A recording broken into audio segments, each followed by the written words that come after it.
All right, let's continue chapter 5. So 5.3 is special factoring. So in this section, we're going to be, seeing factor a difference of squares, factor a perfect square trinomial, factor a difference of cubes, and factor the sum of cubes. The formula for these two are very similar. If I were teaching this in class, in person, I typically give students these formulas on the test. So if you need to look these up while you're taking your test, by all means, go ahead and do that. But for these two, the expectation is that you are kind of knowing what you're doing. This one is really not that critical to be able to memorize the special factoring. This one is definitely a big deal. And I had mentioned earlier in a previous video that this was going to come up again, and it was going to be pretty critical for you to be able to memorize it and know when to use it. So you'll see it very soon. So again, this is factoring a difference of squares. So it's the x squared minus y squared. So if you have two values that are being squared and you're subtracting them, then that will factor to be this. The last time we saw this formula, we saw it in the reverse order when we were multiplying two binomials, where we said, all right, you have the same stuff in both sets of parentheses, you're adding in one and subtracting in the other. The shortcut was to just square the first, square the second, and subtract them. But now we have to recognize that we have the difference of squares, and when we have it, we are going to factor it so that it is going to be x plus y times x minus y. So this is definitely the trickiest one out of all of them. So make sure that you are paying special attention to what's going on right now. So again, you're factoring each polynomial. So you have this p squared minus 100. And the better you know your perfect squares, the easier it is to spot these these difference of two squares. So I'll write a few of them down over here so that way you know what they are. So you've got 1, 4, 9, 16, 25, 36. We've got 49, and then so on and so forth. And again, the way that we get these perfect squares is that we take 1 squared, we have 2 squared, 3 squared, 4 squared, and so on and so forth, okay? So this is a perfect square, and obviously this is a square as well. So we're going to be able to factor this so that it is 2 sets of parentheses, and one is plus and one is minus, because that's the setup of the difference of two squares. So what you want to do is you want to figure out what it is that you square to get p squared, and you want to figure out what it is that you square to get 100. So this is the setup of finding that sort of x and y that you're looking for, because you know that it's x plus y times x minus y. And then you're going to try, again, find the p squared. So what is it that you square to get p squared? You square p, so that represents your x. And then what do you square to get 100? You square 10, so that represents your y. So this is just going to be p plus 10, p minus 10, and that is now factored.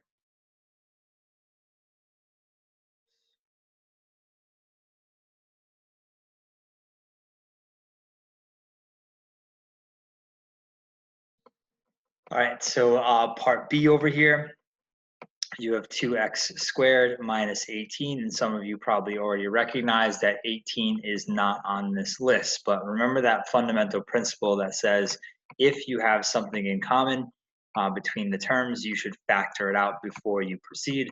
And we obviously have that. We have a 2 here and we have an 18. So we can factor a 2 out, and that leaves us with x squared minus 9.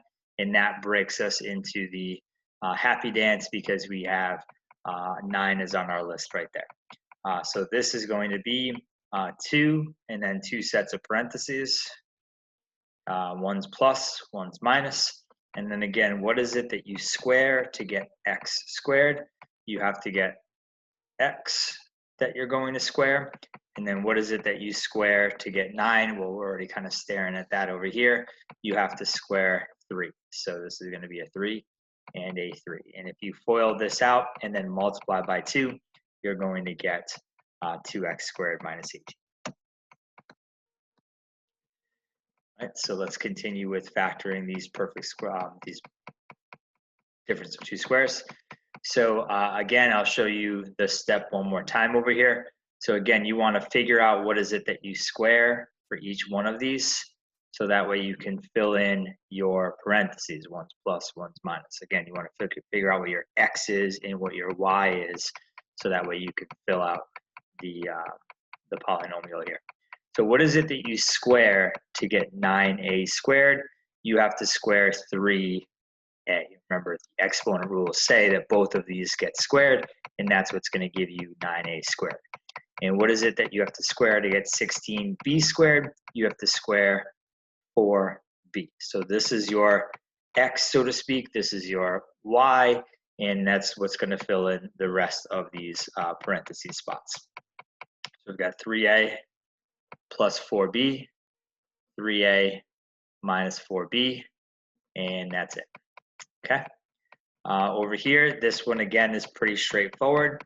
Again, we want to figure out what is it that we square to get m plus 3 squared. We're kind of staring right at it, so that's pretty nice. So we don't have to stress too much about that. And then this one over here is going to be 7z squared, right? Because that's going to be 7 squared is 49, z squared is z squared. So we'll have our x and y right there.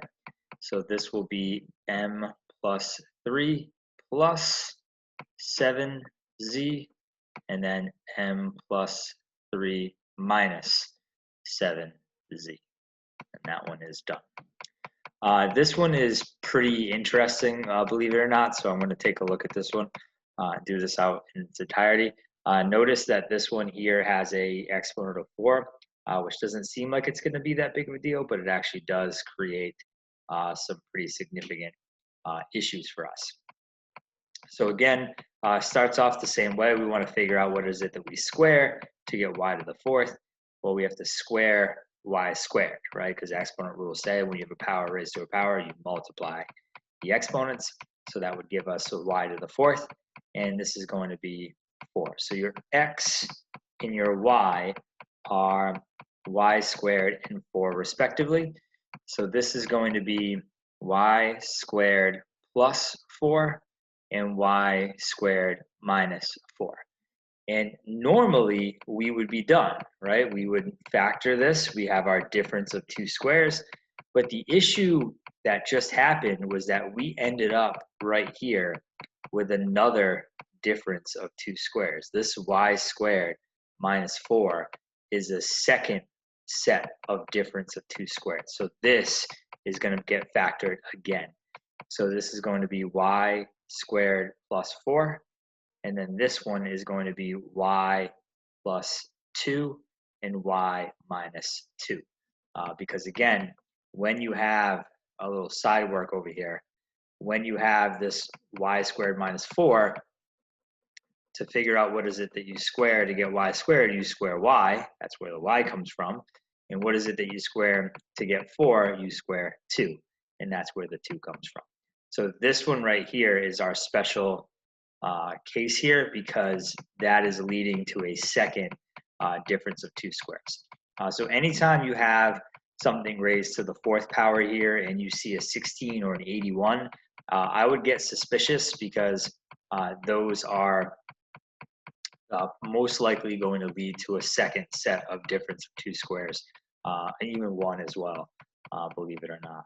So just be on the lookout for those.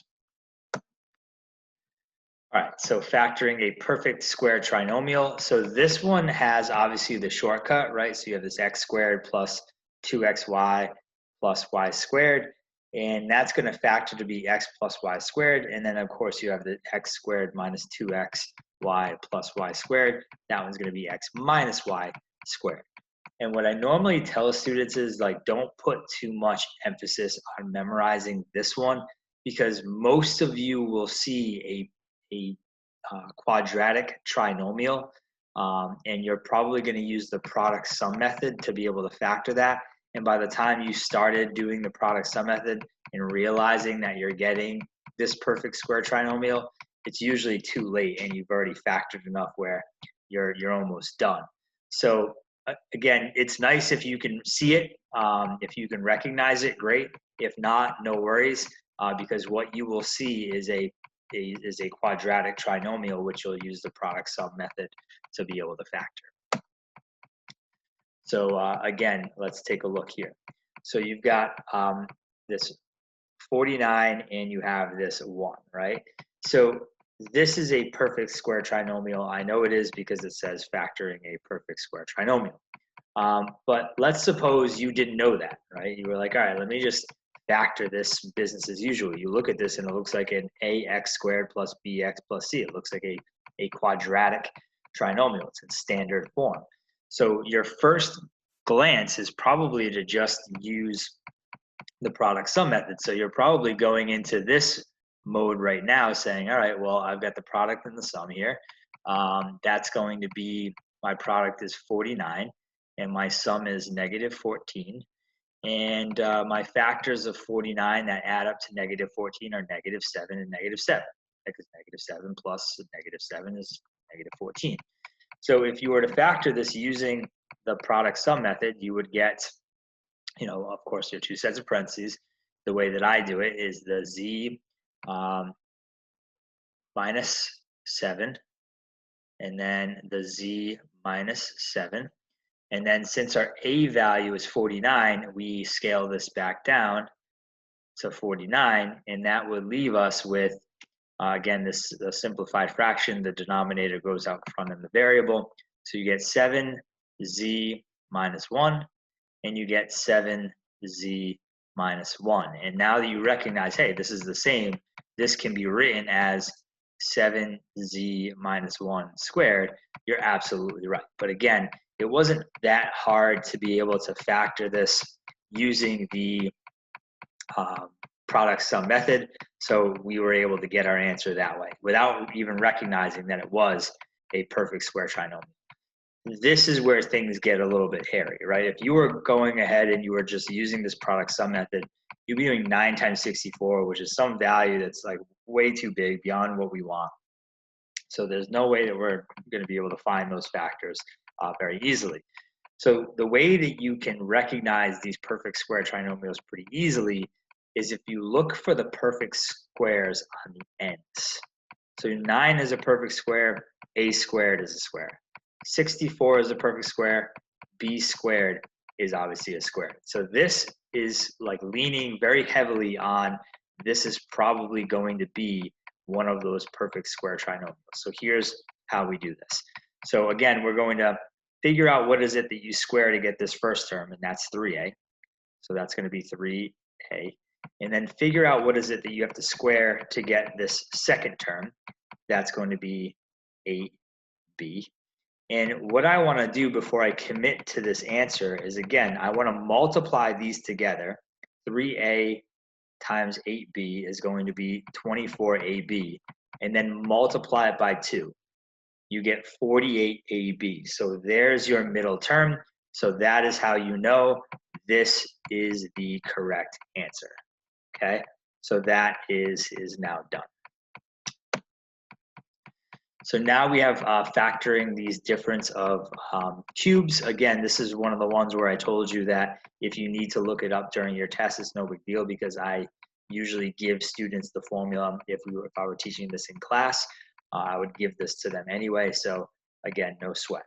So the formula is x minus y, and then parentheses x squared plus xy plus y squared. So there's your formula for factoring a difference of 2 cubes. Okay, so here we go. So again, you have our formula, which again is our x minus y. So the signs match up. This is the easiest way to kind of remember it. Your signs match up, and then over here, everything is going to be positive. So this middle term is the one that will be different for the difference of, the sum of cubes a little bit later on, but you'll see that later. Okay, so again, we want to figure out what is it that you cube to get x to the third, and you cube x, obviously. And what is it that you cube to get 1,000, and you cube 10. So this is your x, literally, and this one is your y. So to go ahead and factor this, you're going to have x minus y, and then it's going to be x squared plus xy, which is going to be 10x, sorry, not y, get rid of that y. So 10x plus y squared, which is 100, okay?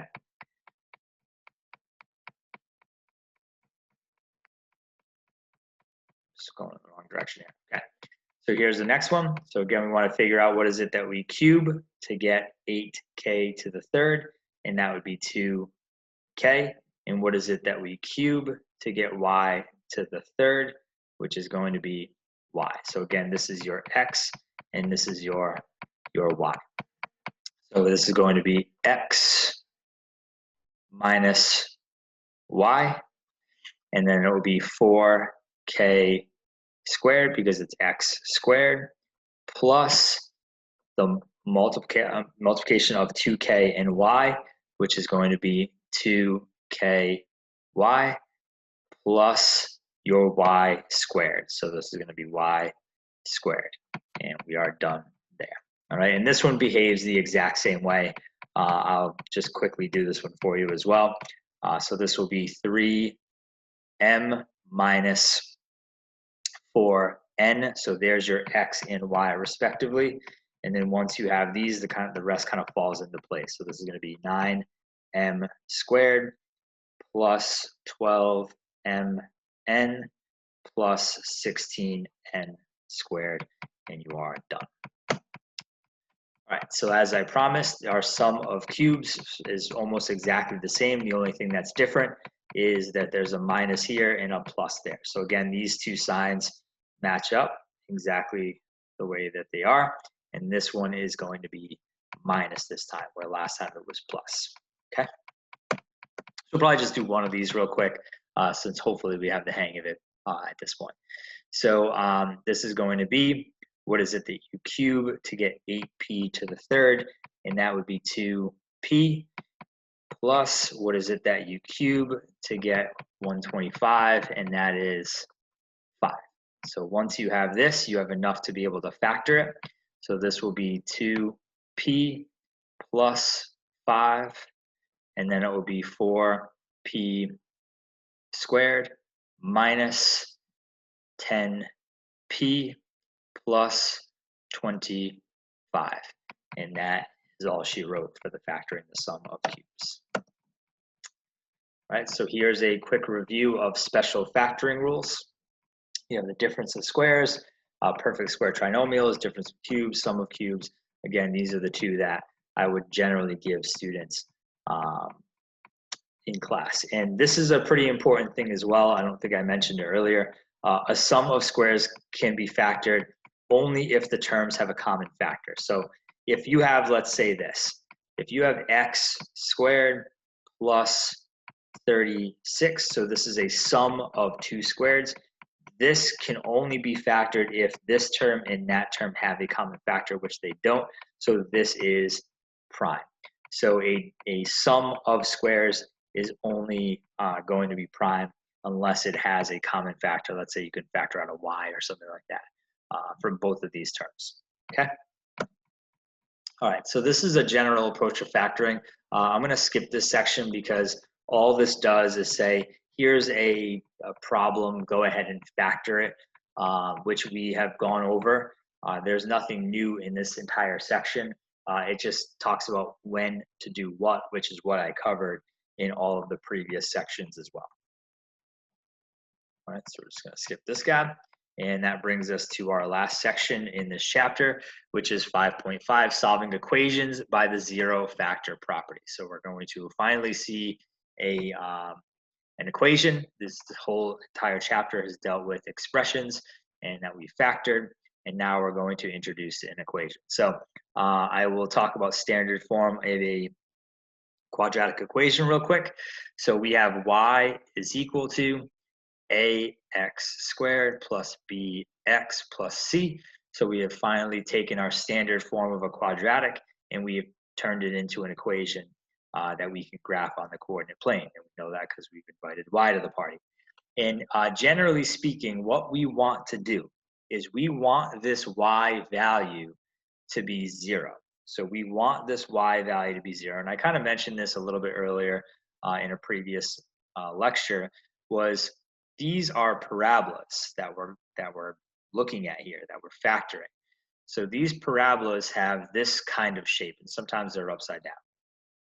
And we know that when the y value is 0, that represents the x-axis. So what this does for us is we are figuring out when this graph touches the x-axis. So we're finding what's called the roots of this quadratic, which is not really that significant for us right now in this chapter. We're just going to kind of like solve these equations, these quadratic equations, using the zero factor property, but we're not going to really use this information until later on in the course. All right, so again, the zero factor property is pretty straightforward. It says that if you have a times b that's equal to 0, that means that either a is 0 or b is 0. Because 0 times any number is 0, and any number times 0 is 0. So that's what the zero factor property says. And you can extend this out to any number of terms. So if you have a, b, c, d, e is equal to 0, one of those values is 0, the whole thing is going to be 0, because multiplication is commutative, so it doesn't matter, you know, what order you put them in. When you multiply by 0 at any point, the whole thing is going to be 0. All right, so this is saying this is already factored. So we are looking at this. Someone did the hard work for us, which was to factor the quadratic, and we have our two sets of parentheses with our answers in each one. So this says to solve this using the zero factor property, what we do is we set each set of parentheses equal to 0. Because again, if this is 0, whatever's in here, if it's 0, that's going to be 0 times whatever, which is 0. And over here, if we set this one equal to 0, that means this value will be 0. And it doesn't matter what this one is. When you multiply by 0, you're going to get 0.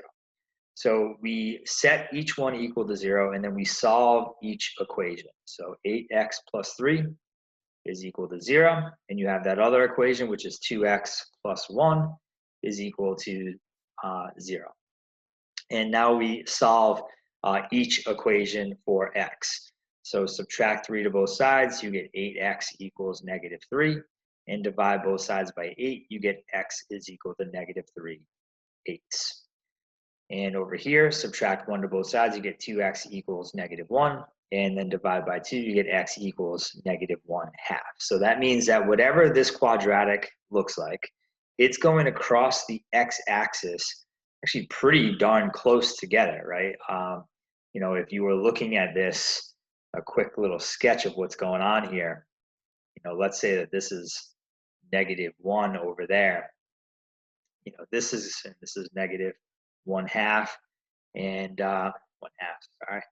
So what's happening here is that your parabola is probably doing this. So it's like coming down, dipping down just for a moment, and then coming right back up again. And again, it's going to continue doing that. So it just dipped down for a very brief moment, and then headed right back up again. And again, it touched that negative 3/8 as well.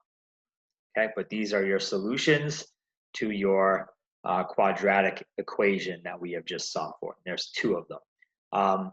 Notice that if you FOILed this out, you would have a quadratic, which is a degree 2 polynomial. And the degree of the polynomial will indicate the maximum number of solutions that you will get. So if you have an x squared term as your highest degree in that polynomial, you can expect to get a maximum of 2 solutions. It doesn't mean that you're going to get 2 solutions, but you can get a maximum of 2 solutions. And later on, you'll see that you'll get two solutions, even if you don't think you are, because of the fact that you can introduce complex roots, right? But here's one, and here's two. Okay, so this is just talking about the quadratic equation, and they've already set it equal to 0. Again, this is really y right there, and we want that y value to be 0 so we can figure out exactly where the quadratic is crossing the x-axis. Okay. All right, so solving a quadratic equation and using the zero factor property. So write the equation in standard form, which means we want ax squared plus bx plus c on one side, and we want it equal to 0. So we talked about that a little bit already. Factor the quadratic trinomial, apply the zero factor property, and then solve the resulting equation. Notice that it sets equations here. You're probably going to get two, right? And then check each value in the original equation if you want. I'm not going to do that, but you are more than welcome to do so. All right, so let's take a look at this one. So again, first step is to make sure that you are putting it in standard form and it's equal to 0. So this should be written as 3x squared minus x minus 4 is equal to 0 because I'm subtracting 4 to both sides of the equation. And now that I have this quadratic, I'm just going to factor it real quick. So this one will factor, again, to be x. Maybe I'll show the steps since they're still relatively new at this. My product is negative 12, and my sum is negative 1. Starting in chapter 6, I'm not going to keep showing these steps. I'm just going to factor them the way that they need to be factored. So this is going to be negative 4 and 3, and this of course is negative 4 plus 3, which is definitely negative 1. So we've got negative 4, and then we've got x plus 3 equals 0. And then once again, our a value is 3, so we've got to scale these back down. So that's going to be 3x minus 4, and this is going to be x plus 1 equals 0. So now it is factored completely. We are now going to use the zero factor property to set each one of these sets of parentheses equal to 0, which gives us two equations. 3x minus 4 equals 0, and x plus 1 equals 0. So this will yield x is equal to 4/3, and x is equal to negative 1.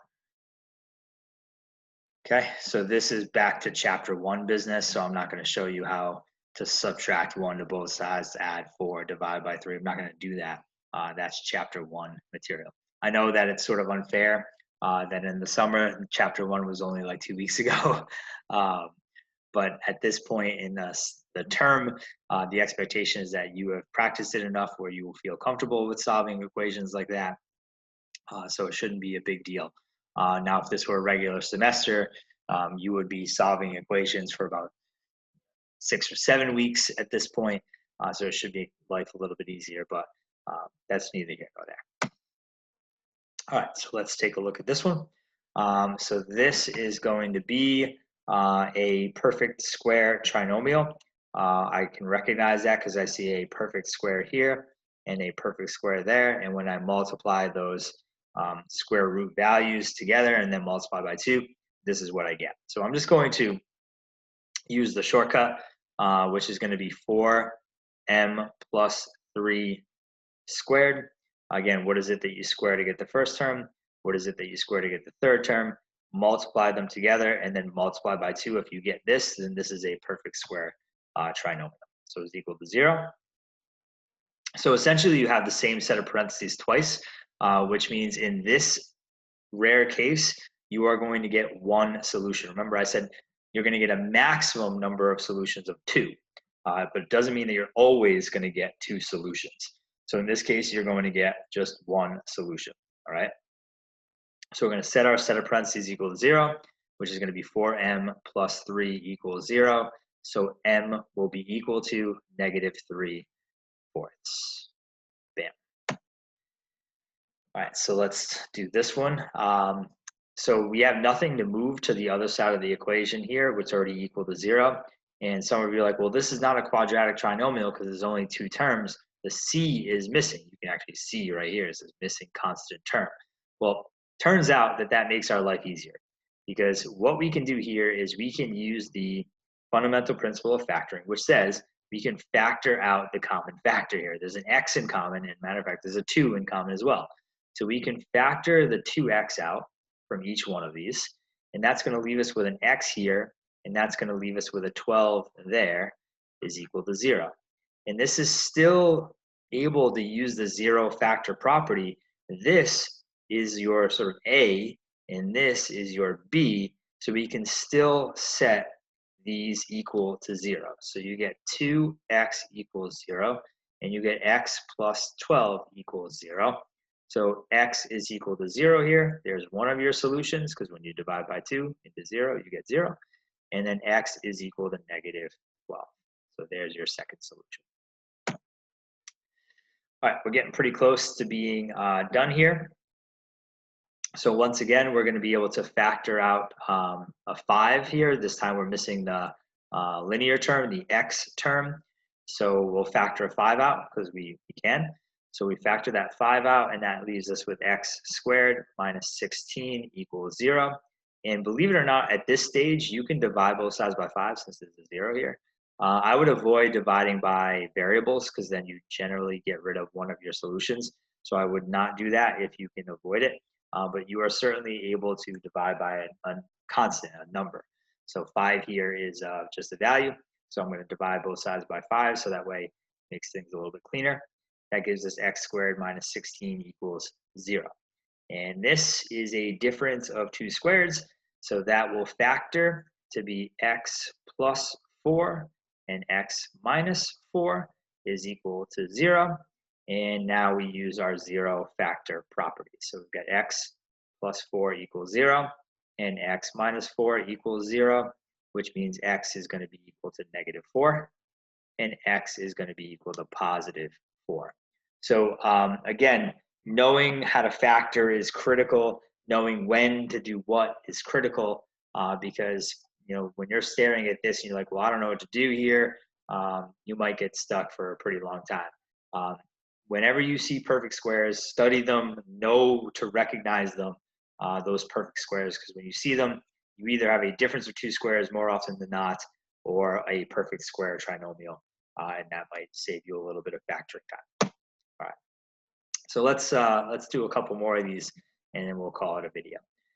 So this looks really complicated. You look at this like, oh my goodness, how am I going to get this equal to 0? Well, there's really only one way to do that, and that is to FOIL the left-hand side and then start moving the like terms back over to the left-hand side, okay? So I'm going to FOIL this left-hand side, and that's going to give us x squared, and that will be minus 4x minus 12. When you FOIL this left-hand side, that is what you get, and that's going to be equal to x minus 8. And all I did was combine like terms here. I have a 2 and a negative 10. I'll just write it as negative 8. And then from here, I'm going to subtract x, not 3. I don't know where 3 came from. Subtract x to both sides and add 8 to both sides and see where that takes us. So that's going to be x squared minus 5x minus 4 is equal to 0.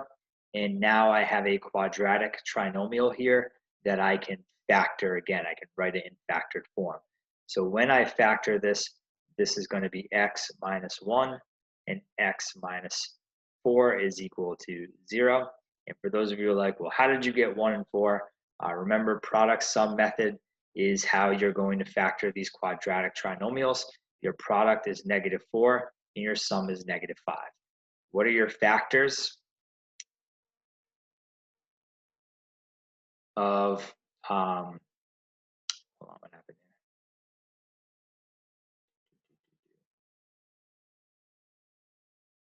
here? Okay, I see it. So this should have been plus 4x, and that's where things went a little haywire. So this brings us to negative 3, and that actually makes this positive 1, and things are now back to normal because this should be, again, negative 3 over here. There we go. And that should be 1 and negative 4 because negative 4 plus 1 is definitely negative 3. So once we have this factored, this is what happens when you try to move too fast late at night. Again, I keep falling victim to my own carelessness, but at least I was able to catch it before things got too hairy. So x plus 1 equals 0, x minus 4 equals 0. That leaves us with x is equal to -1, and x is equal to +4. There she is. So I think one more will do for us today. Okay, so again, this is not in standard form. We want this to be equal to 0. So let's write this so that it is 3x to the third, and that's interesting to me because we have now a third power, which means we might have to employ some other techniques, but we'll see. Minus 4x equals 0. So again, subtract 4x to both sides. And before you do any style of factoring, you should notice that you have an x in common, so you need to take that out. So you take the x out, well, when I say take it out, you factor it out. You have 3x squared. That will be plus x minus 4 is equal to 0. And now this is a quadratic trinomial that you can use the product sum method, which will be -12 and 1, which will be +4 and -3. +4 plus -3 is +1. So this quadratic trinomial will factor to be x plus 4, x minus 3 equals 0. And remember, your a value is 3, so you've got to scale these back down if you're using my method. If you're using factoring by grouping, then you won't fall into that trap. You'll just do what you need to do. So this should be 3x plus 4, and this is going to be x minus 1 equals 0. And finally, we now have that A, B, C situation. There are 3 factors here, A, B, and C. So we're going to get 3 answers here. Maximum number of solutions is the degree 3 equation. So we can get 3 solutions. So you get x equals 0. You get 3x plus 4 equals 0. And you get x minus 1 equals 0. So this one's done. X equals 0. There's nothing to do there. This one's going to be x equals -4 thirds, and this one will be x equals 1. Done. So that should do it for chapter 5. Hopefully, I was able to kind of break it up into enough videos where it didn't get too heavy, but it is going to be very, very important for you to study chapter 5, get good at factoring, do what you need to do. If you need extra help with factoring, please reach out to me. Either for Zoom meetings or Blackboard Collaborate sessions, so that way you can be prepared going forward, because you will need to factor going forward. This is not a drill. This is not a joke. If you can't factor in chapter 5, you're going to really, really struggle with the material going forward. All right, thanks for listening.